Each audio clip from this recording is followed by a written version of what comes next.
My parents always told me that you're so lucky to live in the States, and I always knew it, but just seeing firsthand what life could have been like just is really eye-opening.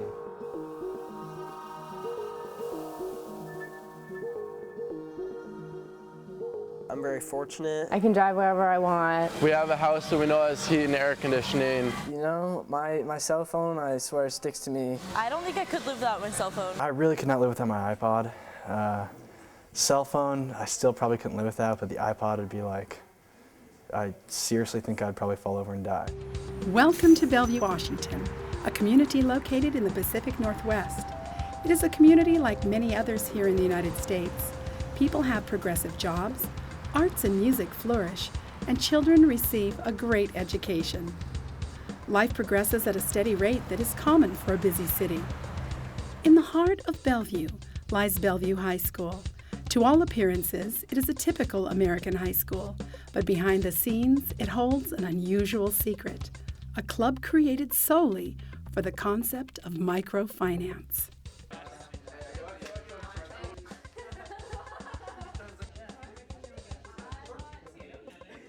Really, it all started when I sat down one day with my college counselor, and she brought the whole concept of microfinance to my attention. Nonprofits like Esperanza, they receive donations from individuals and corporations and other sources. And then from this, they create a loan fund. And microfinance is the loaning of small amounts of money to individuals with pre-approved business plans. And then over time, with their business idea, if it's approved, they earn the money from their business and then pay it back for the loan. It's a new way of giving back to third world communities. They're able to loan small amounts of money to people, anywhere from $100 to $500 or so. So that's the beauty of microfinance, because they are able to pay off that small loan on a weekly basis. While building someone a house is great and they need it, it's kind of just a quick fix, more technical, so this will be different. And I decided I wanted to create a club at my school that could maybe give back to the community maybe more. Currently we've got about 45 student members, and we believe we're the largest non-sport club in our school. The heart and dedication in our club really stands out and shines through. Most people are very generous and willing to help, but for some, it's just hard to find what they can do to help. Yet the club couldn't work alone. The microfinance organization Esperanza and founder Dave Valley worked closely with the club, instructing and perfecting their skills.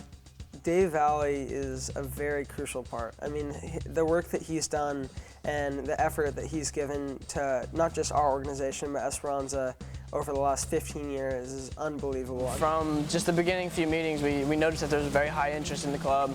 And we felt that we needed to do something as a club. The trip basically came about because Esperanza focuses in the Dominican Republic and Haiti with microfinance loans. I'm really looking forward to get like the personal connection with somebody. I feel that it'll be a very, very big eye-opener actually. It's going to be hard to see people living with nothing, little to nothing. That's always just kind of a shock, especially from where we live. And it's just going to be hard. It's a reality check. Learn the DR every day.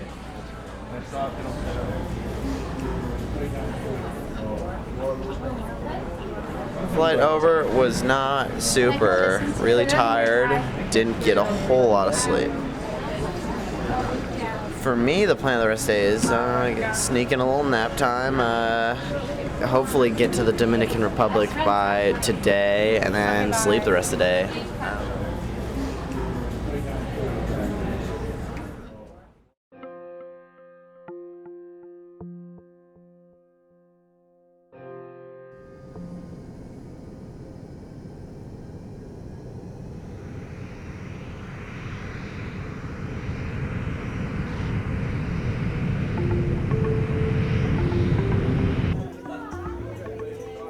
After a long plane ride, the club arrived in Santo Domingo, blurry-eyed and exhausted.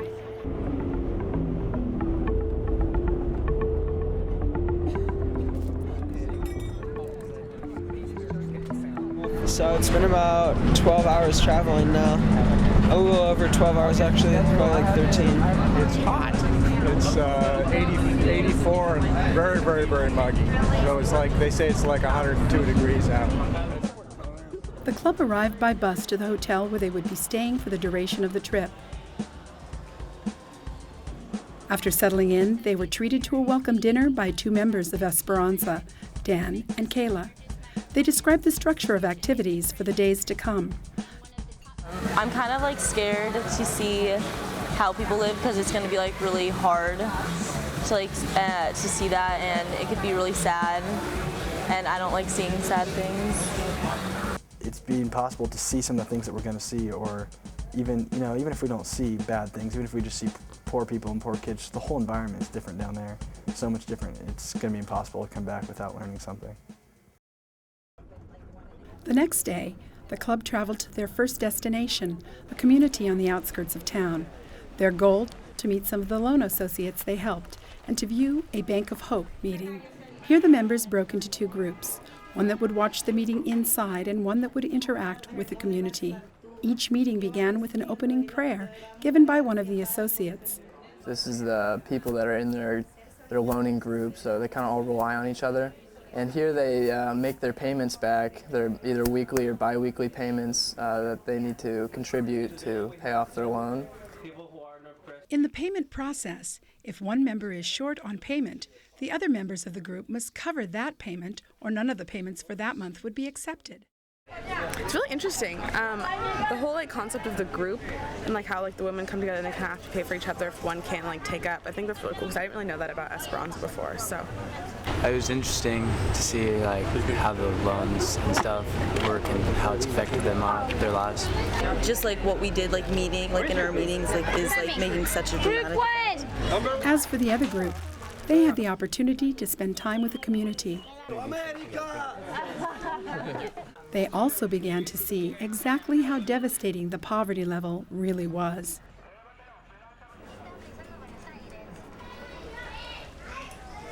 After a while, the club presented Esperanza with a check for $120,000, all money they had raised as a club through various fundraisers. As the meeting drew to a close, the club returned to the bus to head off to their next destination. 45 minutes later, the club members arrived in another community. Here, the groups changed roles. Those who watched the first meeting now interacted with the community members, while the others watched the meeting inside unfold.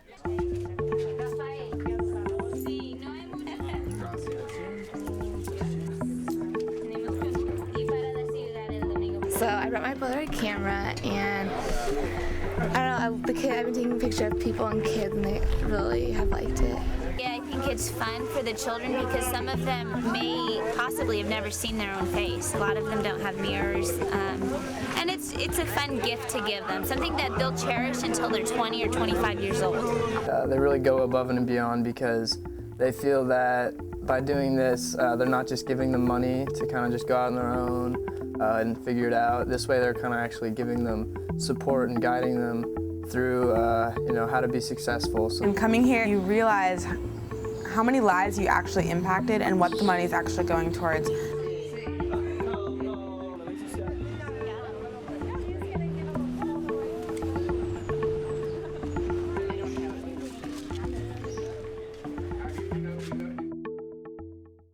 The club members traveled to a community 30 minutes away to meet a pastor who, through Esperanza, was able to create a successful church. He is making monthly loan payments. The term of his loan is 3 years. So when you're not part of the group lending model, this is an example of an individual special loan is what we call them. They have longer terms, so it's anywhere from a year to 3 years, maybe even 5 years, depending on how big the amount is. And same kind of interest rates, but you're only paying once every month. The club then headed to a school in Santo Domingo that was run and founded by a recipient of Esperanza. This used to be where she lived. This is where 200 kids fit in to go to school. She took the time to talk with the group and share her own story. Porque cuando una persona iba a visitar a una casa donde habían esos niños que se portaban tan mal y de repente ver lo que eran niños diferentes. What kind of hit me the most today, especially when we saw the school, and how she started off with literally nothing, and all she could do was just bring kids into her home and take them off the streets. When we saw them, we could really see a difference in them. We could see that they stood out from the community, and you could just tell that they'd been helped by something. And it was microfinance. After a quick lunch, the group traveled to meet a man who, through Esperanza, was able to start a business making wheelbarrows. Esto, aquí donde estamos, una vez solo era un solar. El trabajo fue de aquel lado donde yo desbaraté ya una casita. Desde ahí comenzamos a trabajar y hasta el sol de hoy el fruto se ha visto, el fruto se ve. Pues desde ahí seguimos trabajando con esperanza y con esperanza en realidad todavía somos pequeños, pero tenemos esperanza de seguir, de continuar creciendo. They were so welcoming and nice to us that it was just really cool that we could support them, that they could give back to us in that way. Apart from practicing microfinance, Esperanza will often provide families with charitable amenities. Their most common amenity is the installation of a concrete floor in the house of one of the loan recipients. Today, the club will experience exactly what this means. This is going to be a very rudimentary experience. It's not like doing construction projects in the States. 40 minutes outside of Santo Domingo, the club prepares for the hard physical labor. So right now we are mixing the cement out here, and then we're wheelbarrowing it in there, and then someone's leveling it out on the floor. So what you do is you take like 6 wheelbarrows of dirt, and then you take cement bags and you kind of dig a little well and put water in it, and then you kind of mix the dirt and the cement and just keep stirring and mix it together, and then you put it in little buckets and then you lay it out. It's hard. Yeah, we're tired, but it's worth it. It's definitely worth it to help them out. It's already early. We've probably only been here for an hour. My arm's already dead. I thought they were light, and so I went and scooped it, and I could not pick the shelf up. I had to pull it out. It was smaller scoop. Well, I've never done cement in the States, but you always see those little trucks driving by that stir the cement. It just kind of pours out itself, and it's a really easy process, but this is definitely way different. Work here, construction work, is much, it's much more old-fashioned. Instead of mixing concrete in wheelbarrows and, in contained areas, they're mixing concrete on dirt floors, mixing it with gravel, with rocks, and it's definitely not the most efficient way to do things. It's really rewarding working with these people. They kind of told us girls aren't going to do that much, but we're trying. Me and Diana are getting in there. I've been hanging out with the kids a lot. They're so cute and really fun to play with. And they have this little game where you have to throw the ball and you can't catch it. You have to just keep passing it in circles. We've been playing that and it got really intense. I think the people are really friendly. Whenever you try to talk to them, they introduce themselves and they're really open, just like Kayla said. The 2 people that we've been working with here have been working the whole time, and I've been taking breaks and stuff, and they haven't even eaten lunch yet, I don't think, so. I think everyone in this community really gets together and they help each other. They all got each other's backs and they'd be there for each other. Yo lo hago más por mi niña que tengo, porque a veces cuando uno hace un favor también viene de repente y le hace lo mismo. Porque somos unidos todos, entonces que hay que ayudarlo. We're having you guys do manual labor instead of just understanding where your money went, because it breeds compassion, and I think it helps you guys identify more with the people that your money is supporting. And microfinance shouldn't just be about money and stuff, it should just be about helping, and that can be in any form. Obviously we're benefiting the community. I think that we're learning a lot about the culture down here by doing this as well. You got it? Duro. Duro. 1, 2, 3.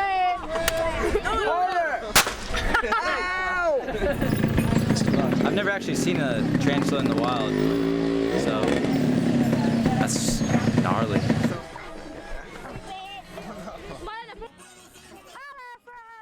We don't even come close. This is a complete opposite change of what we're used to in our lifestyle.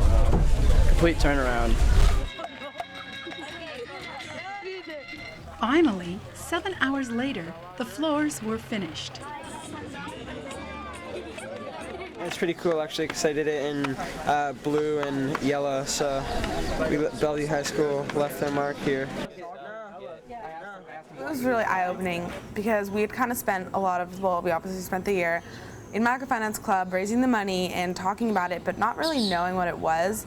I was really inspired by how Esperanza really worked with their clients and gave them more support. I think it's a great organization because it's good that they give the loans out too, but it's good to see that it's more than just business with them. It's actually like a relationship. To the surprise of the community, they returned with gifts that they brought from Washington. The students distributed small toys, school supplies, shoes, and other clothing. I think if we strive to help other people, then that will increase people's chances of breaking that poverty barrier. People getting loans of $150, you don't think much of it, because $150 to us, we can blow that in a second. I understand the impact of it more.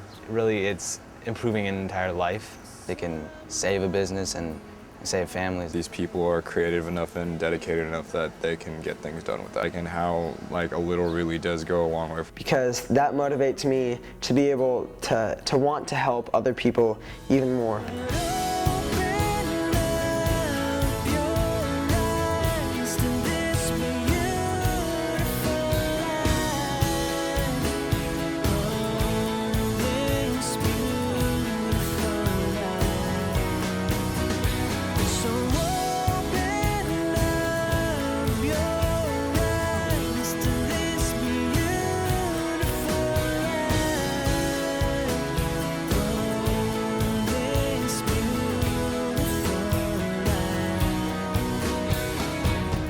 My favorite part was on the first day for our first associate visit, I stepped in a puddle of mud before we got there, and another associate, who turns out we were going to next, just pulled me aside and took me to her house and opened brand new soap and gave me bottled water just to wash my feet.